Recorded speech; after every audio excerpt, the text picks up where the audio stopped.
Sima Prauchiel Gachiel mar Madaraka mibiro bagi e kaunti ma Bungoma odiechieng' makiny. Koloso Nyayo House, Mwaura nowacho ni arita kwe oseket makare mar neno ni welo duto mabiro yuore nyasino, johala kod jodak ma kaunti no yudo rita maber, ka bende chenro mag tiyo kod apeyni osechan maber ma ok bi kelo ng'ikruok moro amora ne weg ohala. Bende owacho ni bago nyasi mar Madaraka e kaunti ma Bungoma biro ting'o malo uchumi mar kaunti no kendo biro nyiso kido kod timbe mag gwenge mag Imbo ma Kenya manyalo konyo e lombo joket mwandu. We are fully prepared for the 61st Madaraka Day celebrations. Comprehensive strategies have been put in place to ensure the safety and security of all attendees, residents and visitors. An emergency prevention and management plan, along with a detailed traffic management plan, have been developed to ensure minimum disruption in business. As we celebrate Madaraka Day, we honor our forefathers' dreams and commit to our future of continued prosperity. President William Samoei Arap Ruto will be highlighting the key milestones with regards to agriculture and food security as a key pillar of the Better Plan agenda as enshrined in the Medium-Term Plan 4 of the Kenya Vision 2030. The deliberate hosting of the 61st Madaraka Day celebrations in Bungoma will enhance the region's national profile and infrastructure, showcasing its rich culture and economic potential.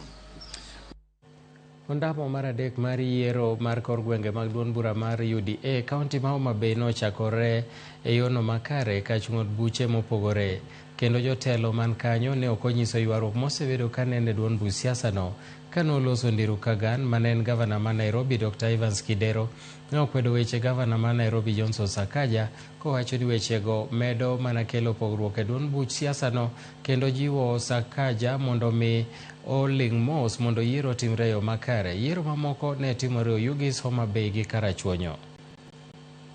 Loso marach kuom jalup wuon piny, nyaka ging'e ni wuon piny be giloso kuome marach nikech otiko no noyier gi kanyakla achiel. To kendo wuon piny nowacho ni en oko gima notimore ne kane en jalup ker ok bi timore ne ng'ama luwe. Koro gin gik ma giparo ni wuon piny gi jalup wuon piny ok winjre, gin ema ging'e kuma gigole. To mogik, ka ng'ato dwaro ni nyicha neno ka bura moro ncho bedo Kitale, to ng'ato jo MCS kochung' ni biro bedo president 2032. Kidwa bedo 2032, chiko yiene onyalo chung'. To sani tich momiye mar rito capital city man Nairobi mondo tim, oweg ayany mang'eny to tich to tame. Doho mamalo mogik ma pacho ka owito oko yiero ma jaod bura ma Magarini Harrison Kombe mane obagi tarik 9 dwe mar 8 2022. Jong'ad bura Smokin Wanjala, Njoki Ndung'u kod Mohamed Ibrahim ne owito oko yiero mar Kombe manochung' kod otiko mar ODM, ka giwacho ni yiero no ne ok obagi e yo makare maluwore gi chike. Jong'ad bura Dego bende nochiwo chik ne IBC mondo land kom od bura ma Magarini nono kendo land chik mibiro nuo e yiero no kaluwore gi chike matayo yiero mathurka. Bura ma kamano nochwal gachiel kuom jogo eko manochung' e ng'we laro kom Magarini, Stanley Kenga mane ochung' kod otiko mar UDA. Kenga manotieko e thuolo mar 2 gi kura 11,925 noloo gi Kombe mana gi kura 21 kende bang' yudo 11,946.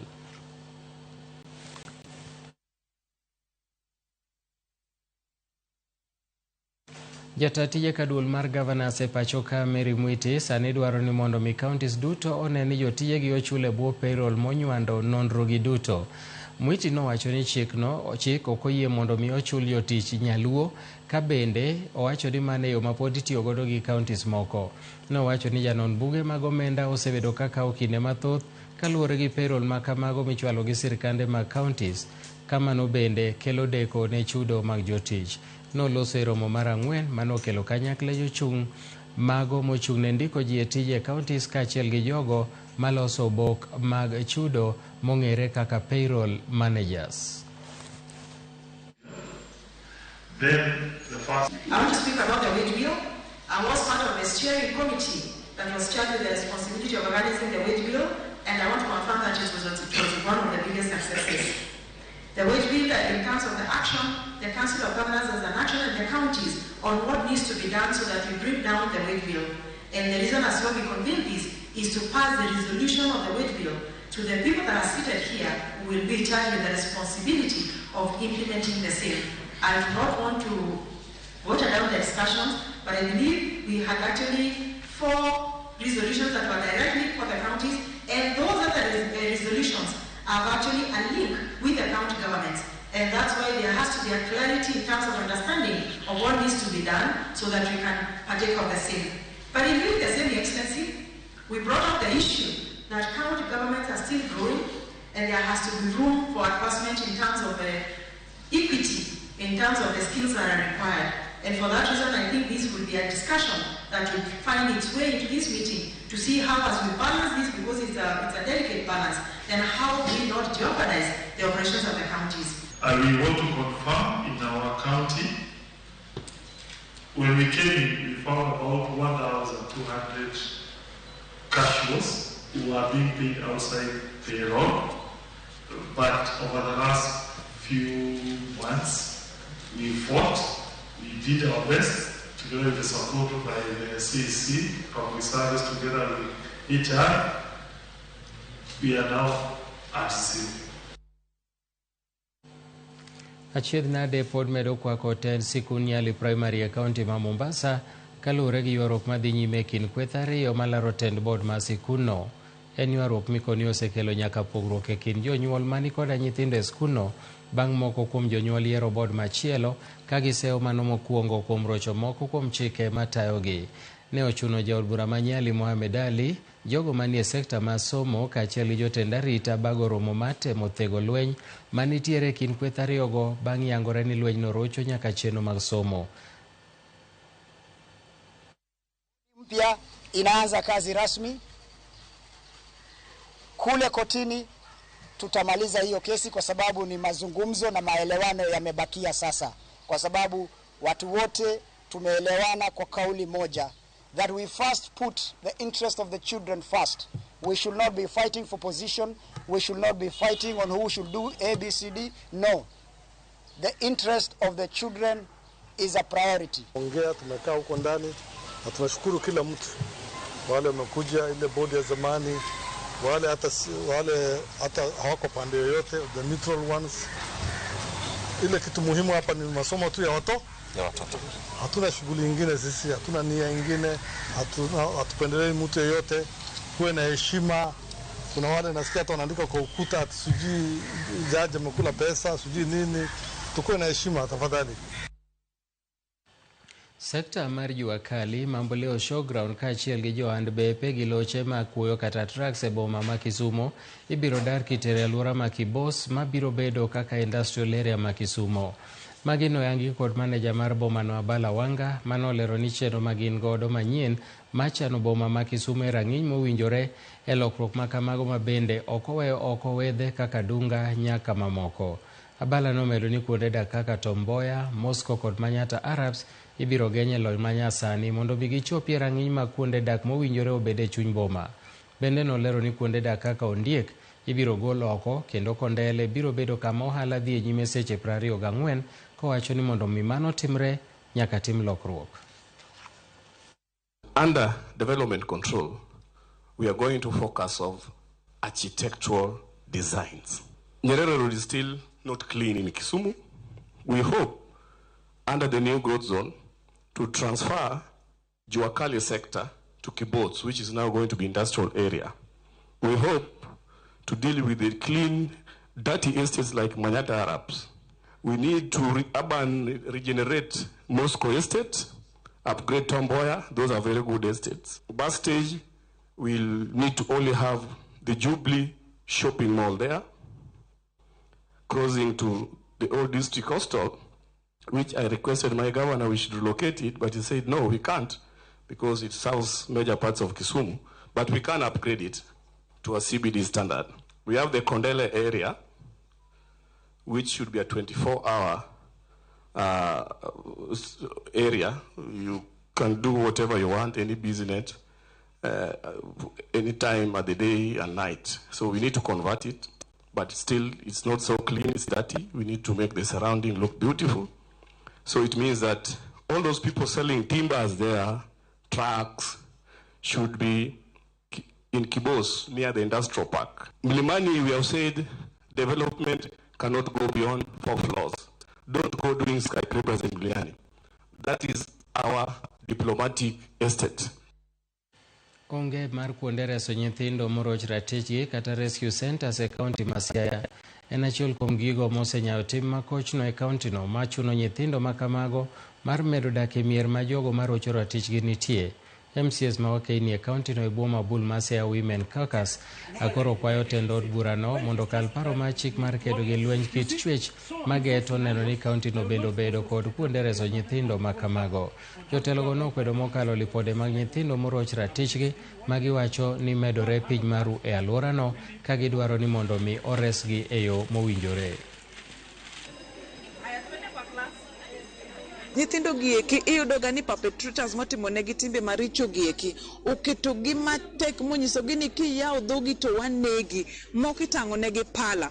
Koro mondo gibed gi winj ni gintiere safe, wasewuok oko kendo wadhi wuok e yo matek kabisa mondo wabed gi a safe space in Siaya County, wabed gi rescue center ma nyithindwa gieki nyalo ringo ka jotie. Ada kwayo the county government executive wing, especially Department of Education, Youth Affairs and Social Services, onego watim gik mang'eny to kendo wase reach out and we are still employing on you. Tafadhali wa expedite the process of doing an MOU with the national government mondo wayuda space mwanyalo loso, mwanyalo come together mondo nyithindwa gieki oyud kama ginyalo konyre ka wantiere gi tabu. We are putting the men on notice. Wawuok ni if you defile a child, yani gisani oken nyiero oken tugo, we are going to arrest people, we are going to prosecute them. Sani ntiere court Siaya wadwa ni otweji mondo wach ni orum.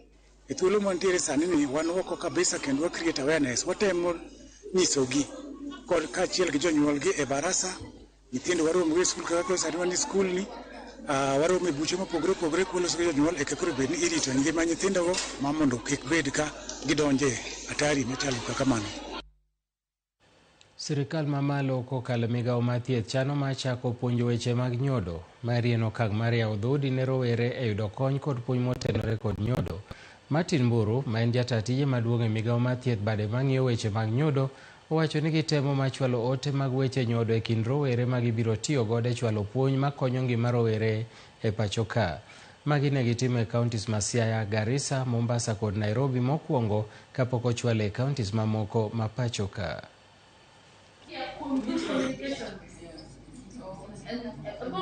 Will be on the same page. We will carry this conversation with us tomorrow. The purpose of us being here in this county, we are pretesting the key messages that are targeted to young people and the community at large, which is addressing the key areas of reproductive health, including SGBV, that is the sexual and gender-based violence, is also addressing the HIV/AIDS, and also we are addressing the key messages towards elimination of maternal and child death, that is child mortality, perinatal death and maternal mortality rates. We have health facilities, we have health workers, we have the young people, but we still have this negative health, reproductive health outcomes. So one of the things that we identified is the need to create awareness, the need to communicate better in the sense that the recipient of that message appreciates the situation and what we are asking for. We have noticed a gap where the health-seeking behavior of young women has not been very promising, and especially in Siaya County when it comes to issues and matters around sexual reproductive health. So we have convened today together with young women from Siaya County to look at these messages. Do they really resonate well with the issues that affect us as young women in Siaya County? These messages are geared towards the right holders. The right holders are the community members. The information being passed to them will be that if they need any service, they're free to get accessible services across all our health facilities.